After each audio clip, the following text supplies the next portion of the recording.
Tahu ya, kalau kita sudah jatuh, kita ngatain diri sendiri, jadinya kayak udah jatuh ketimpa tangga. Kasian banget kan.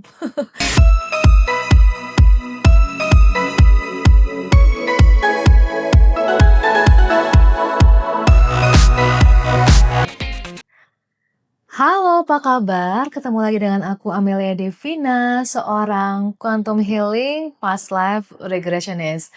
Nah, belakangan ini memang banyak ya klien-klien aku yang bercerita bahwa mereka mempunyai gangguan tidur. Dan hari ini aku mau sharing di video ini topik yang sangat penting, yaitu the bedtime ritual, ritual sebelum tidur yang mengubah hidup klien aku. Nah, jadi alkisah, waktu itu aku pernah dihubungi oleh seorang klien yang ketika ketemu aku, dia itu langsung nangis-nangis karena dia udah frustrasi banget. Selama ini dia sulit tidur, sudah berminggu-minggu, berbulan-bulan dia sulit tidur. Dan kemudian dia merasa bahwa dia tidak cukup baik sebagai manusia, karena dia merasa, masa sih dengan begitu banyak informasi, begitu banyak yang dia pelajari mengenai mental health, dia masih harus kurang tidur dan tidak bisa tidur.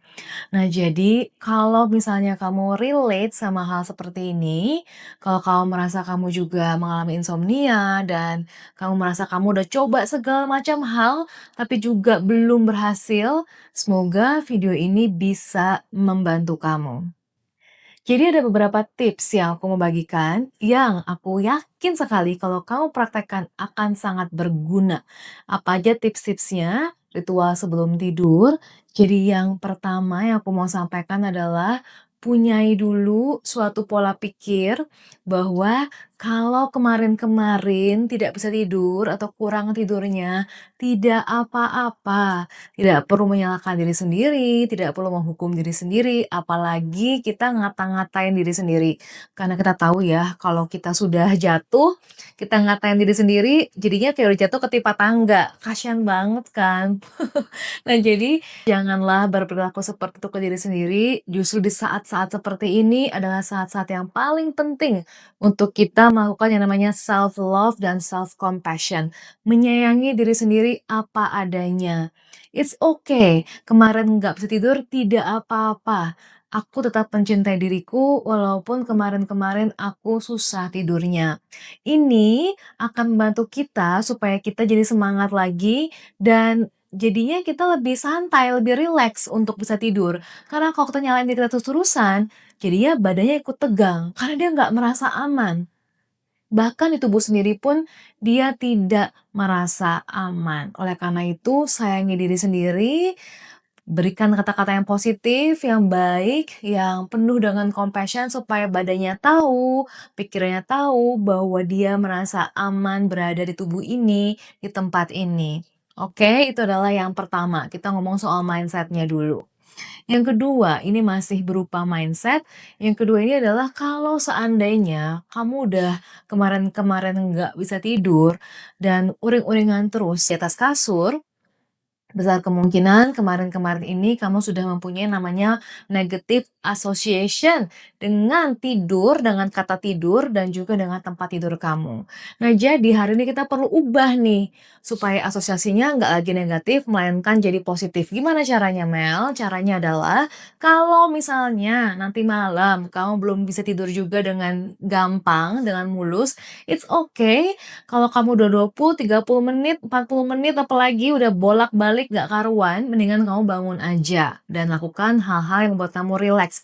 Mau dengerin podcast, mau kamu nonton yang lucu-lucu, dengerin musik misalnya, baca buku, kamu mau jalan-jalan mondar-mandir di ruang tamu, kamu mau minum minuman yang menghangatkan, boleh banget. Asal itu bisa membantu kamu rileks dan supaya kamu pada akhirnya punya positive association sama yang namanya tidur.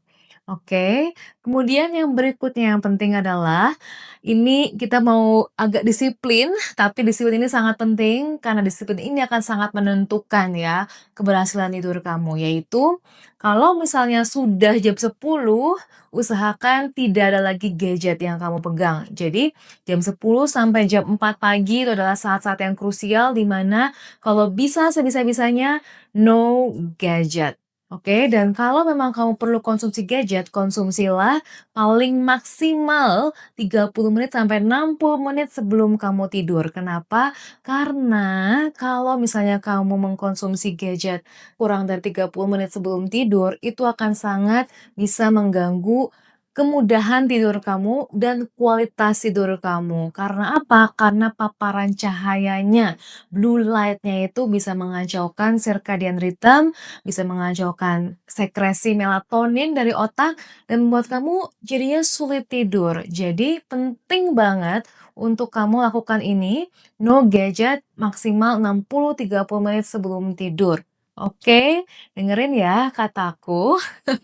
Kemudian yang berikutnya, yang tidak kalah penting adalah banyak orang, ini juga aku bilang sama klien aku ya, karena dia bilang, kadang-kadang dia udah capek sekalipun dia tuh masih susah tidur gitu dan aku bilang kemungkinan besar karena ada yang dipikirkan. Overthinking itu membuat kita jadinya sulit tidur. Oleh karenanya, kalau memang betul ada yang dipikirkan, entah itu yang dipikirkan adalah hal yang mencemaskan atau hal-hal yang memang kita pengen lakukan besoknya, lebih baik daripada kita bolak-balik di kasur, bangun aja, ambil buku catatan atau buku jurnal dan tuliskan di situ apa yang membuat kamu khawatir. Nah, jadi ini idealnya dilakukan paling lambat 1 jam sebelum tidur. Kalau bisa lebih awal lagi lebih baik, misalnya 1,5 jam, 2 jam sebelum tidur. Kenapa? Karena kita juga nggak mau jadinya gara-gara kita nulis, terus jadinya kita makin overthinking ya. Tujuan kita adalah untuk kita releasing, melepaskan apa yang bikin kita overthinking, apa yang bikin kita stres. Oke, jadi aku menamakan ini ada namanya worry journal dan juga gratitude journal. Di worry journal, kamu bisa tulis apa aja sih hal-hal yang bikin kamu khawatir, apa sih yang kamu rasa kamu tuh perlu kerjain lagi besok.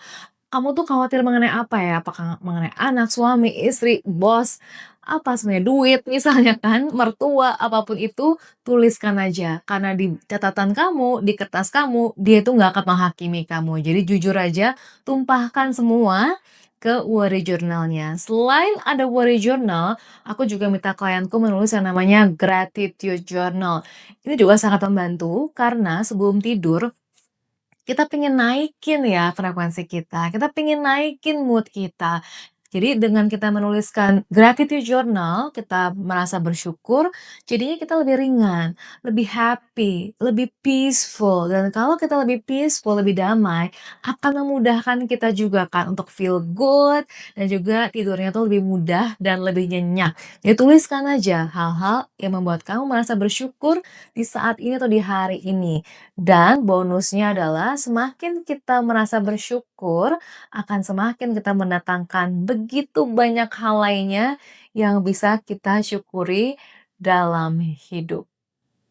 Tips yang berikutnya lagi adalah kalau misalnya kamu sulit tidur, ada besar kemungkinan itu tuh karena badannya tegang ya, kalau badannya tegang kita rilekskan. Rilekskan dengan cara apa Mel? Bisa dengan mandi air hangat sebelum tidur. Jadi kalau misalnya bangun pagi enakan mandi air dingin, tapi kalau sebelum tidur enakan mandi air hangat. Kenapa?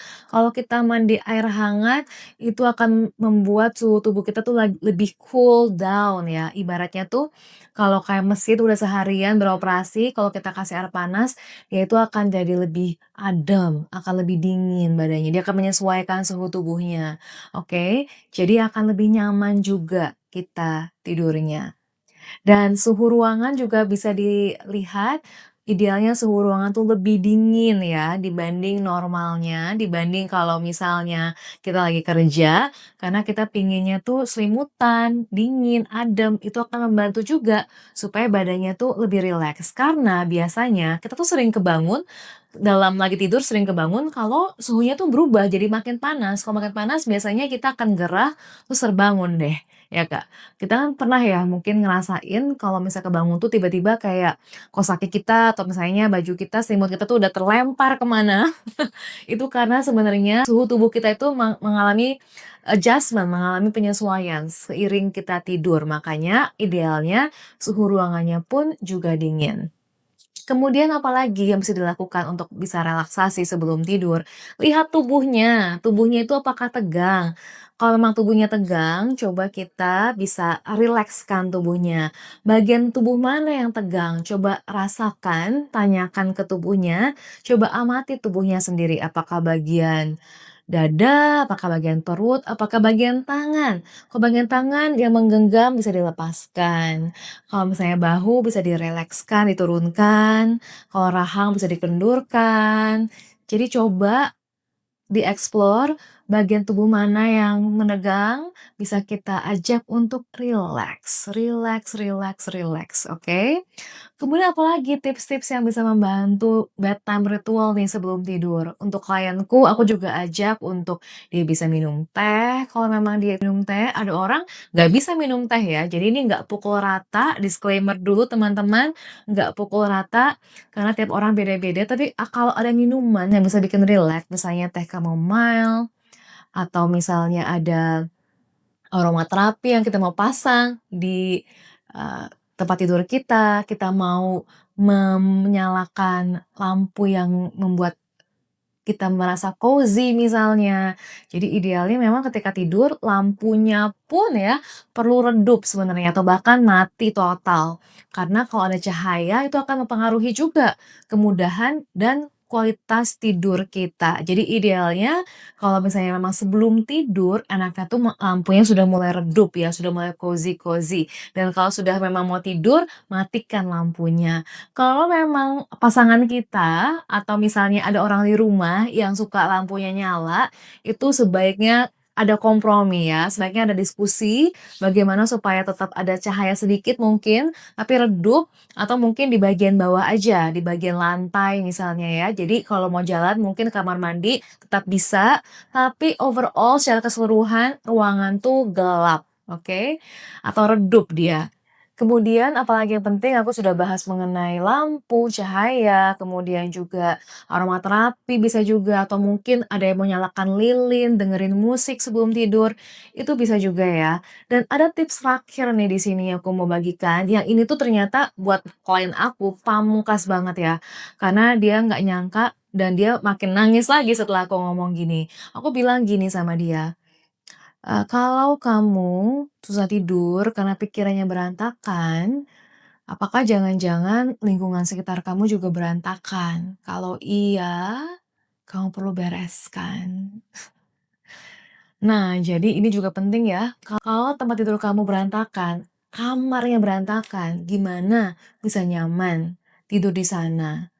Kalau kamar kamu berantakan, atau tempat tidur kamu berantakan, gimana caranya otaknya bisa melihat dengan jernih, jelas, dan clear, damai? Sulit kan ya? Sulit. Karena biasanya, ini perhatian penting ya teman-teman, karena biasanya bagaimana kita berpikir sama dengan kita berlaku. Bagaimana kita memperlakukan diri kita di dalam, sama dengan bagaimana kita memperlakukan lingkungan di sekitar kita. Jadi kalau seandainya berantakan semuanya, lingkungan kerja kita, di kamar tidur kita, entah dimanapun lah di rumah kita, kemungkinan pikiran juga berantakan. Jadi ini saling berkaitan ya. Kalau kita mau merapikan pikiran, rapikan lingkungan sekitar kita. Ini namanya detox juga. Kalau kita mau rapikan tempat sekitar kita, rapikan juga pikiran kita. Jadi semuanya saling berhubungan. Jadi kalau seandainya rumahmu berantakan, tempat kerjamu berantakan, meja kerjamu berantakan, ini panggilan untuk harus dibereskan, please. Lakukan detox di situ juga. Keluarkan baju yang udah nggak kepake, barang-barang yang udah nggak kepake, sumbangkan atau lengserkan ya kepada orang-orang lain yang membutuhkan. Tapi keep it clear, keep it clean supaya tidur kamu juga enak, pikirannya juga jadinya nggak banyak tab yang kebuka ya di pikirannya, lebih rileks tentunya.